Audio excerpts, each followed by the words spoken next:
আসসালামু আলাইকুম। আমরা এখন রওনা হচ্ছি ফরিদপুরের চরনন্দলাপুরের উদ্দেশ্যে। ফরিদপুরের চরনন্দলাপুরটা যেতে হলে আমাদেরকে সর্বপ্রথম যেতে হবে ঢাকা গুলিস্তান। ঢাকা গুলিস্তান থেকে আরাম পরিবহন, নগর পরিবহন, জয়পাড়া পরিবহন। আরাম পরিবহনটা হচ্ছে ভাগ্যকুল পরিবহন। ভাগ্যকুল পরিবহনের সার্ভিসটা সবচাইতে বেস্ট। আমাদেরকে গুলিস্তান থেকে টিকিট নিতে হবে। গুলিস্তান থেকে পার জনপ্রতি ভাড়া নেবে 110 টাকা। আমরা নামবো নারিশাঘাট। নারিশাঘাটে গিয়ে নারিশাঘাট থেকে বোট যোগে আমরা যাব চরনন্দলাপুর। সেজন্য আমরা গুলিস্তানের উদ্দেশ্যে রওনা হয়ে গুলিস্তান পৌঁছেছি। গুলিস্তান থেকে আমরা এখন বাসের টিকিট কাটবো। টিকিট কেটে আমরা যাব নারিশাঘাট। আমরা যাব ঢাকা জেলার দোহার থানাধীন নারিশাঘাট। আমরা ইতিমধ্যে আরাম পরিবহনের কাছে আসছি। আরাম পরিবহন থেকে টিকিট কাটবো। টিকিট কেটে আমরা বাসে উঠব। 110 টাকা, জনপ্রতি 110 টাকা। আমরা বাসে উঠলাম। বাসে উঠে আমাদের যাত্রা হচ্ছে এখন ঢাকা জেলার দোহার থানাধীন নারিশাঘাট। আমরা ইতিপূর্বে নারিশাঘাটে এসে পৌঁছেছি।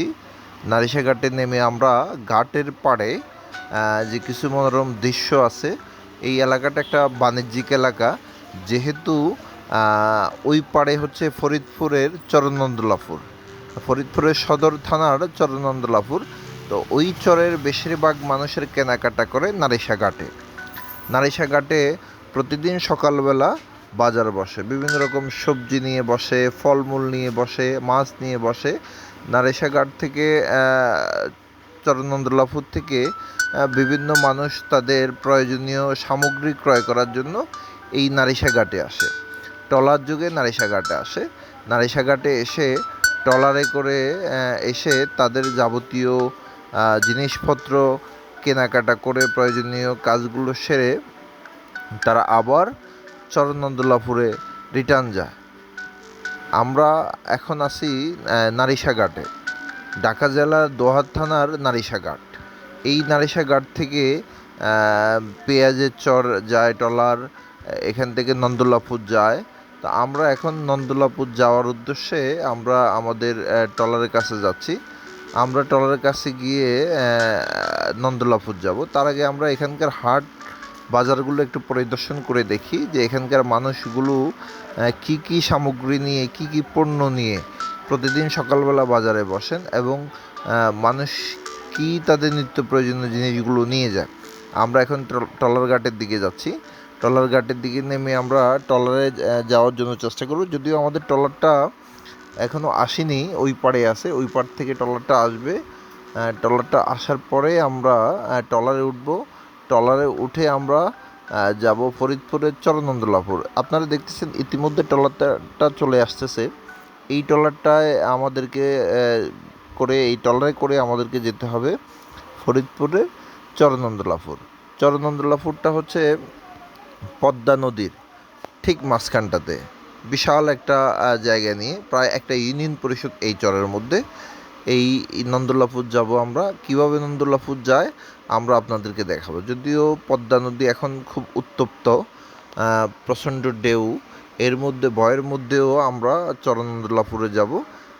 গিয়ে আমরা আপনাদেরকে দেখাবো ওখানকার মানুষের জীবন বৈচিত্র্য এবং কতটা কষ্টের মধ্যে মানুষ এই বর্ষাকালে চরনন্দলাপুরের মধ্যে তারা অতিবাহিত করতেছে। আপনারা দেখতেছেন যে এক একজন মানুষ এক একটা পণ্য নিয়ে আসছে। কেউ আসতেছে এই পাড়ে কাজে, আবার কেউ ওই পাড় থেকে ফসলাদি, দুধ এবং বিভিন্ন সামগ্রী নিয়ে আসতেছে।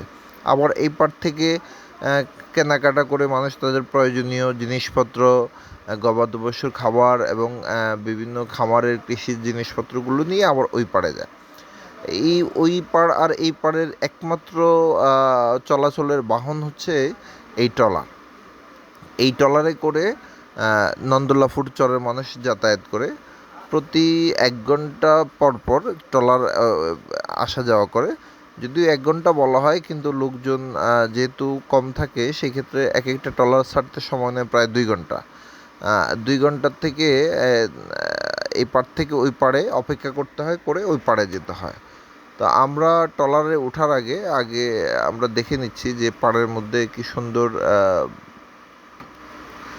হাঁসের বাচ্চা নিয়ে এক মুরব্বী বসে আছেন। আশেপাশে দোকান দেখতেছেন। আমরা এখান থেকে সামান্য কিছু কেনাকাটা করে কোল্ড ড্রিঙ্কস, কোমল পানীয় জিনিস কেনাকাটা করে আমরা এখন ট্রলারের উদ্দেশ্যে রওনা দিছি। আমরা এখন ট্রলারে উঠব।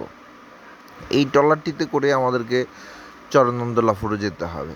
তা আমরা চরনন্দলাপুরে যাব, আপনারা আমাদের সাথে থাকুন, দেখেন পদ্মার উত্তপ্ত পদ্মার কি ঢেউ এবং ট্রলারটা কীভাবে চলে এবং সমস্ত কিছু আমরা আপনাদেরকে দেখাবো, যাতে করে আপনারা চাইলে চরনন্দলাপুর ঘুরে আসতে পারেন।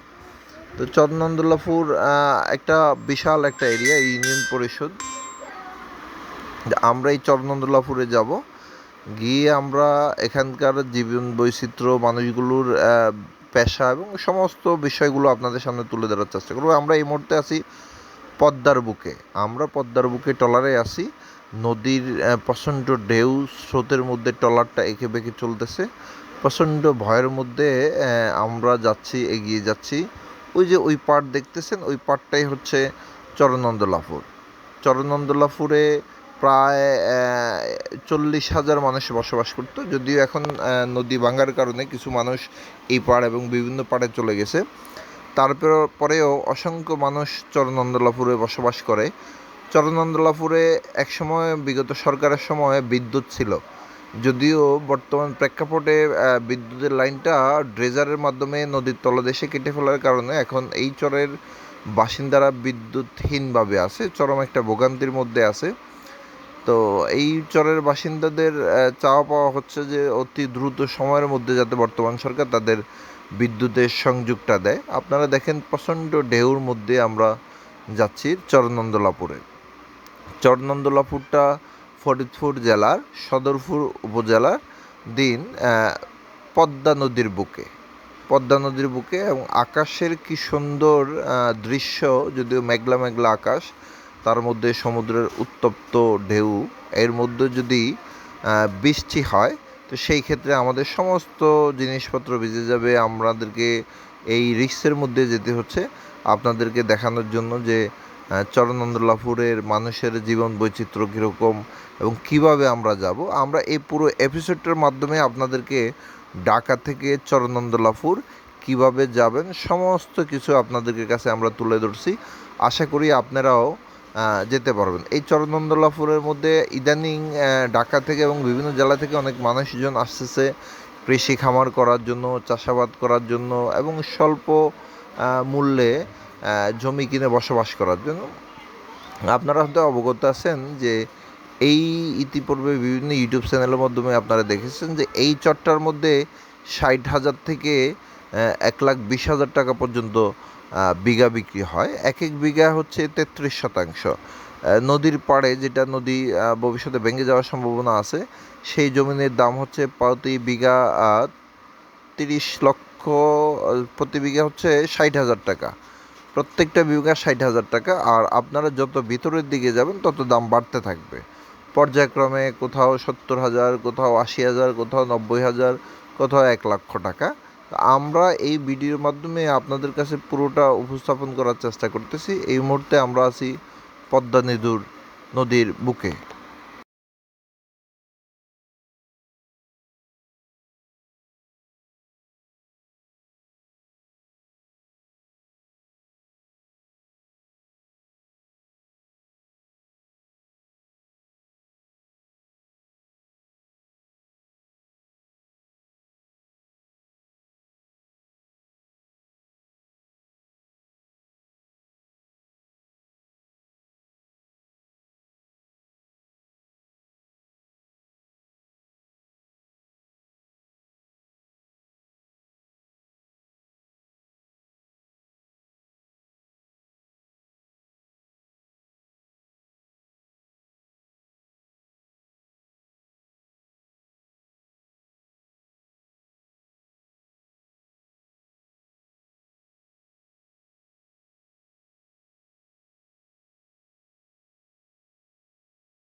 আমরা এই মুহূর্তে চরনন্দলাপুরের ঘাটে এসে পৌঁছেছি।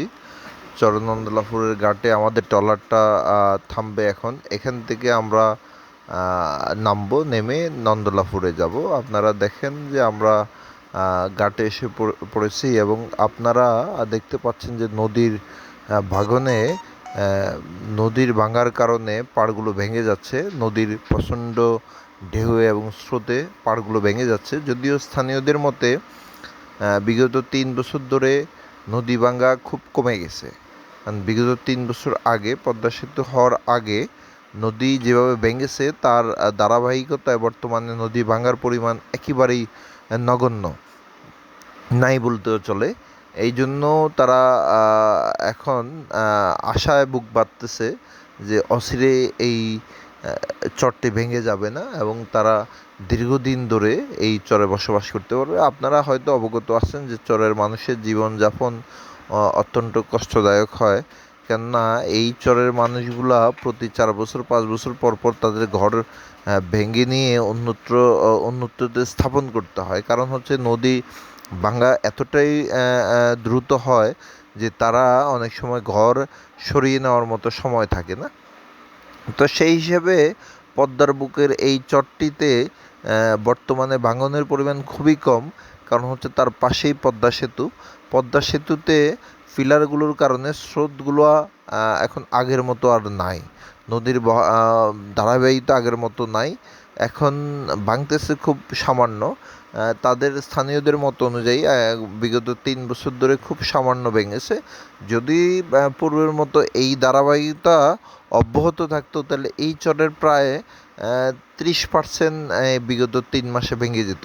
তো সেই অনুযায়ী এখন চরের ভাঙাটা খুব কম। আমরা এখন এসে পড়ছি চরনন্দলাপুরে। আমরা এখন ঘুরে ঘুরে দেখব এবং আপনাদেরকে দেখাবো, শুনবো, শোনাবো এখানকার মানুষের জীবন কাহিনী, মানুষের পেশা কী, এখানে জমির দাম কেমন, সকল